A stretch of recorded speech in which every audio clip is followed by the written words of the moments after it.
After my husband of 10 years disappeared without a trace, everyone claimed they didn't know why. Now I'm about to marry someone new. I met my husband Chris almost 13 years ago, and we were married for 10 years. In the beginning, we were just friends since we were already in relationships with other people at that time. We kept in touch with each other over the years, and when I broke up with my boyfriend, Chris asked me out quite unexpectedly. Our first date went quite well, and we started seeing each other more frequently. Looking back, our relationship has always been very chaotic and unhealthy from the very beginning. You see, he cheated on me multiple times throughout our relationship. The first incident occurred within a month of us being together. He went away to a hiking camp with his friends, something he does every year. While he was there, he was on some dating site and talked with a much younger girl, where they exchanged inappropriate pictures with each other. I noticed a change in his behavior when he returned, so I asked him about it. He was evasive, so I decided to investigate. This is how I found out that he was cheating with this girl online and saw their messages. I confronted him immediately, and he told me how his friends introduced him to the dating site. He tried to justify it by saying it was just pictures, but I expressed that this was not acceptable to me. We had a conversation about our boundaries, and in the end, I decided not to blow it out of proportion since our relationship was just starting. The second instance was when I discovered that he had continued to maintain contact with his ex-girlfriend throughout the first 4 years of our relationship. She would sometimes reach out to him every time she broke up with a new guy, and instead of blocking her or ignoring her, he would reply to her and try to pacify her. When I confronted him about it, he justified this by claiming he was just giving her harmless advice, so I should not be upset about that. He even went on to say how being friends with an ex is not a big deal. I was shocked to hear this and decided that it was time to talk to a therapist regarding these relationship issues that we were facing. Even though he was at first very opposed to the idea, I convinced him to attend a few sessions with me. It turned out that our communication slowly started to improve, and the relationship saw positive changes as we became even closer and eventually decided to get married in an intimate setting. Every one of our close family and friends attended our happy day. During that time, our relationship felt really good, and we were totally in love with each other. We enjoyed being together and felt content with our connection. We have always split bills from the very beginning, so even after our marriage, we continued to do so. My ex was struggling a bit with some life choices and what to do next in his life, as he had dropped out of college years ago and had a low-paying job. His family, as well, was going through a very difficult period with his parents splitting and his dad moving abroad for work. His relationship with his mother was not great either. He was unsure of his career path. I, on the other hand, was doing a degree at a very prominent college and was a D1 varsity athlete, so I had my life all figured out. He did not like me talking about my studies, so I never brought this up as I did not want to make him feel less about himself.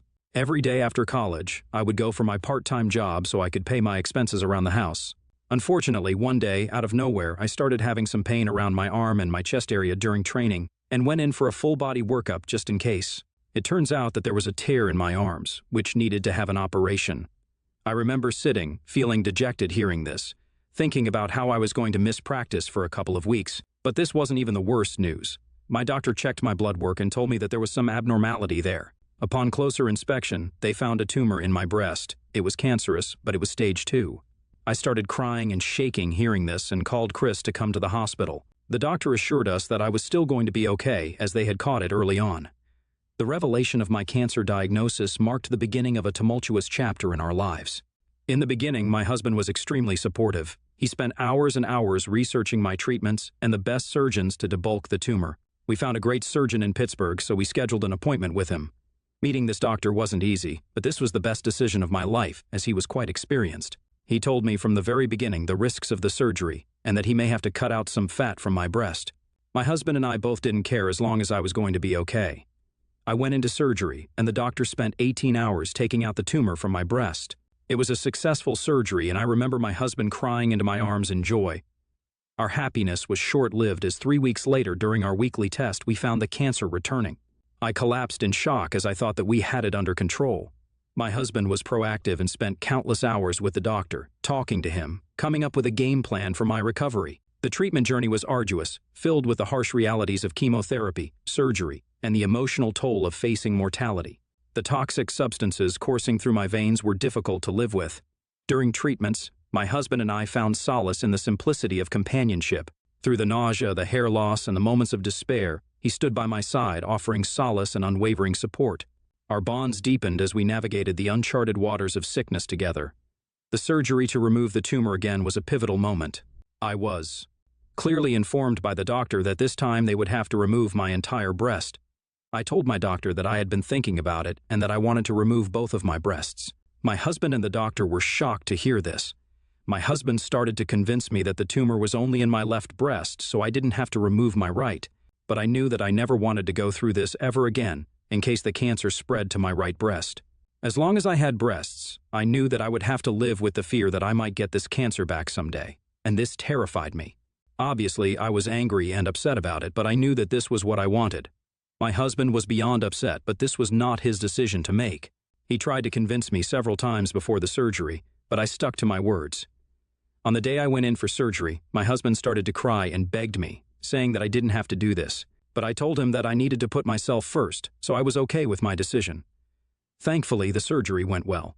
The prognosis, fortunately, was also optimistic, and as I emerged on the other side of treatment, I carried not only the scars of surgery but also a renewed sense of self and an appreciation for the fragility of life. My parents, who had been dreading that there would be more bad news, finally had a chance to rejoice. I was officially cancer-free. Throughout this time, the only thing that had changed was my husband. He wouldn't look me in the eyes and could only speak in short words. I couldn't figure out what was wrong. It was like he had changed during the whole process, and it left me feeling confused and hurt. He started picking fights with me for no apparent reason. It was like he had this wall up, and no matter what I did, he wouldn't let me in. We used to be so close, especially during my treatment, but now it felt like he was pushing me away. I tried talking to him, asking what was going on, but he would just get defensive or avoid the conversation altogether. It hurt because I needed support, especially after everything I had been through. Instead, I found myself dealing with tension and arguments that I couldn't understand. I began to feel this growing distance between us, and it made an already tough situation even harder to handle. I needed my husband to be there for me emotionally, but it seemed like he had checked out. The fights became a constant lingering cloud over what should have been a time of healing and rebuilding. I questioned whether the strain of my illness and the decisions I had made regarding the surgery had taken a toll on our relationship. Was he resentful or struggling with his own feelings? Amidst the physical and emotional recovery from surgery, I found myself grappling not only with the aftermath of cancer but also with the strain on our relationship. It was a difficult time, and I couldn't shake the feeling that something had fundamentally changed between us. One night, after we came home drunk, things took a turn for the worse. I could sense the tension in the air as soon as he walked through the door. I looked at him, concerned, and asked if he was okay. Instead of a reassuring response, he just started laughing, a bitter and mocking laughter that echoed through the room. "It's not like you can do anything about it," he said, his words cutting through the air. I was taken aback, not understanding what had triggered such a harsh remark. I persisted, asking him what was wrong, hoping for an explanation that would shed light on the sudden animosity. He continued to laugh, the drunken haze apparent in his eyes. I kept urging him to tell me if something was troubling him, and he finally blurted out something that left me stunned. "How can I be happy when I'm living with a man?" he said. I couldn't believe what I was hearing. He went on to say he wanted a wife, but now he had a man because I had decided to cut off my breasts. Tears streamed down my face as his hurtful words sank in. He continued, saying he hated seeing me ever since the surgery and he wasn't attracted to me anymore. Despite my tears, I tried to explain that I had no choice. Cancer is dangerous, and I didn't want to go through it again. I was lucky to come out of it alive, but I couldn't bear the fear of facing that kind of danger again. He yelled at me, saying that cutting off my breasts made me look more ugly. I kept crying, feeling the weight of his words crushing me. It was a painful realization that the person I had relied on for support during my battle with cancer now saw me in such a negative light. The scars on my body were not just physical. They were a reflection of the emotional wounds inflicted by someone I had thought would stand by me no matter what. That night was worse than the night I had found out that I had cancer. While my husband passed out on our sofa, I slept alone in our bed. Now that I knew my husband did not like me after my surgery, I was afraid that I would lose him forever. I couldn't sleep the entire night and kept tossing and turning in bed. It was only in the wee hours of the morning that my tired brain finally switched off. The morning after that painful confrontation was a blur of confusion and heartbreak. When I woke up, my first instinct was to find my husband, hoping that somehow the hurtful words exchanged the night before were just a terrible nightmare. I anxiously searched the house, calling his name, but he was nowhere to be found. Descending the stairs, I noticed an eerie silence in our home. The couch where he had passed out the night before was empty. Panic set in as I scoured every room, desperately hoping to see him and make sense of the emotional storm that had unfolded. That's when I noticed a sticky note on the fridge. My heart sank as I read the few words scrawled on that small piece of paper. "I'm done with you." It felt like a punch to the gut. I tried to call him over and over, but there was no answer. His belongings were gone, his car was missing from the driveway, and it was as if he had vanished into thin air. In a state of shock, I reached out to his parents, hoping they could shed light on his abrupt disappearance. To my surprise, they were just as bewildered and shocked as I was. They had no idea where he was or what had transpired between us. It was a surreal moment of isolation, realizing that the person I had built my life around had vanished without a trace, leaving behind a void that seemed insurmountable. I called my parents, and they rushed to be there for me. I told them about what had happened between me and my husband the night before. My dad was extremely angry, hearing that my husband had called me a man. My mother, on the other hand, kept calling my husband and searching around the house for some clues. Fortunately, his parents arrived at the house as well. They had heard the panic in my voice and thought it best to check up on me. We were all really, really concerned. I could hardly function, and my mind kept going to the worst scenario. I can honestly say that the pain of that morning eclipsed even the darkest moments of my cancer diagnosis. The uncertainty and the suddenness of his departure left me grappling with a profound sense of loss, with no closure. We went to the station and filed a police complaint, but because he was an adult who had packed all his clothes and taken his car, it was pretty much clear that he had simply left me. When I returned home that night, it felt like entering a void. A space that once brimmed with shared laughter and warmth now echoed with the haunting silence of abandonment. Days turned into nights, and I found myself crying for hours on end, hoping against hope that he would walk back through the door, ready to apologize or explain. The house, once filled with the hum of our shared life, now felt desolate. I clung to the belief that maybe this was just a terrible misunderstanding and he would return to make things right. I called his number incessantly, my heart sinking with each unanswered call. It was as if he had vanished from my life, leaving behind an aching void that no amount of tears could fill. My parents, sensing the depth of my despair, decided to stay with me for a couple of days. But it was really difficult for my dad to go to his workplace, as my house was pretty far from his site. Hence, I tried to stay strong in front of my parents so they wouldn't have to worry about me anymore, and they eventually went back to their place. I was once again all alone and wandered around the house, too sad to do anything else. The days that followed were marked by a mixture of confusion, grief, and a profound longing for answers that seemed to elude me. I couldn't believe that my husband of 10 years had vanished from my life without any explanation. Eventually, I decided that I had enough. As much as I was grieving, I wanted to get back into training and started doing online college classes so I could graduate. There was a lot of therapy, crying, and mental breakdowns, but I knew that I had to keep going forward. I was asked out by a couple of men and tried to go on a few dates, but I just couldn't get my husband out of my mind. Since then, I have graduated with 2 degrees and have secured a great job. I have healed a lot through therapy and worked hard on myself to become better and stronger. I met Paul while we were working. He was a client of mine and I was never looking to date him. But throughout the time we worked together, I could see that we both were attracted to each other. After our contract was done and he was no longer a client, Paul surprised me by asking me out. I was flattered and eventually tried to decline his invitation, saying that I wasn't looking to date anyone, but he insisted on us going out for coffee at least once. That one meeting with Paul turned out to be a turning point in my life. Over coffee, we talked about our pasts, our dreams, and the challenges we had faced. It was refreshing to be around someone who listened without judgment, and I felt a connection that I hadn't experienced in a long time. Slowly, Paul became a source of strength and support, helping me move beyond the pain of my past. We shared laughter, dreams, and hardships as our friendship blossomed into something more. I realized that there could potentially be a future with him. Paul's kindness, understanding, and genuine care helped me rebuild my trust in love. With his encouragement, I continued therapy, addressing the lingering scars and insecurities. It wasn't an easy journey, but his unwavering support made it less daunting. I realized that I was slowly but surely falling in love with him. When I first came to this conclusion, I remember feeling so guilty about it that I called up my mother and started to cry to her. My mother comforted me, assuring me that seeking happiness was not wrong, especially considering my husband had been absent for so many years without any contact. Taking my mother's advice to heart, I decided it was time to face the reality of my marriage. I reached out to my husband's family, who had always supported me and kept in touch with me. We had a tearful conversation where I explained my decision to divorce my missing husband. They understood that this step was necessary for my own well-being, as they had witnessed the painful journey I had endured. I met with a lawyer to navigate the legal process of divorcing someone who had been absent for so long. The lawyer explained the concept of a default divorce, a way to end a marriage when one party has essentially disappeared for years. It was a step closer towards closure, a necessary formality to officially and legally move on from this marriage. It took a bit of time, but eventually I was legally divorced from my husband. It was done and dusted, and I was confused about how I felt. On the one hand, I was legally single after so long, but on the other hand, I still felt guilty for divorcing my husband. Nevertheless, I decided to focus on my career and my relationship with Paul, who had been sweet and supportive to me throughout all this. Over the last 1.5 years, we have grown closer and closer. Paul is unlike anyone I have ever known. He makes me laugh in a way that reaches deep into my soul. His love is unabashed and genuine, and he never hesitates to show the world how much he cares for me. I have found an unfiltered happiness with him that has made me forget the pains of my past. My parents, who had been through the highs and lows with me, adore him as well.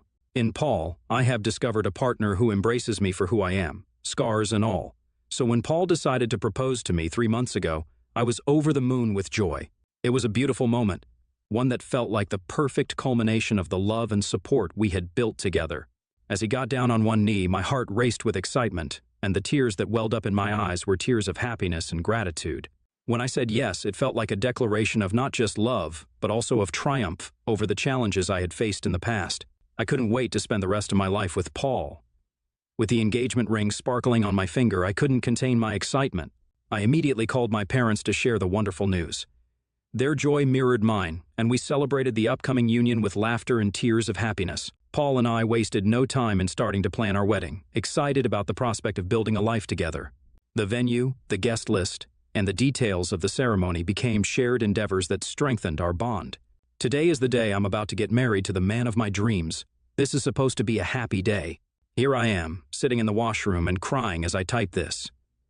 You see, the morning started pretty much normal. I spent the night at my parents' place, as the bride and groom were not supposed to see each other before the wedding.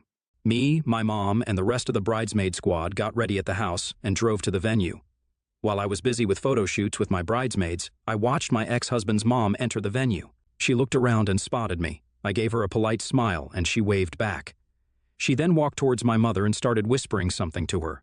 I watched both of them head to a corner, furiously whispering to each other.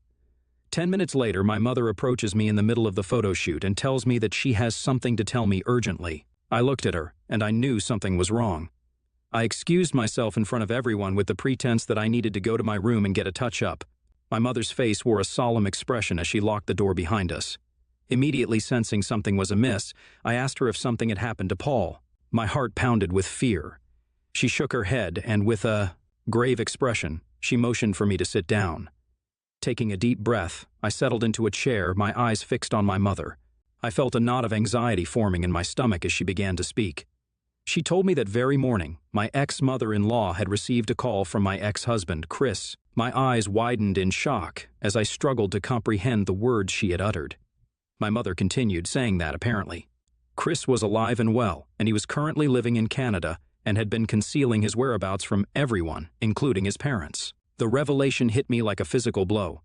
My mind had stopped functioning as I grappled with the shocking information. My mother told me that his parents were as blindsided as I was, having had no inkling of his relocation. Only his older sister had been privy to this secret, as he maintained a close relationship with her. The reason Chris reached out to his parents was because he had found out I was getting married and wanted to tell me the truth. He had apparently tried to call me several times, but my number had changed over the years. So then he tried to call my mother, who had left her phone back home. As a last attempt to reach me, he had called his parents and told them the truth. Understandably, his parents are furious at him for vanishing from everyone's lives without a trace or an explanation. His mother had begrudgingly approached my mother and told her the truth, for she felt I needed to know everything before getting married, just in case.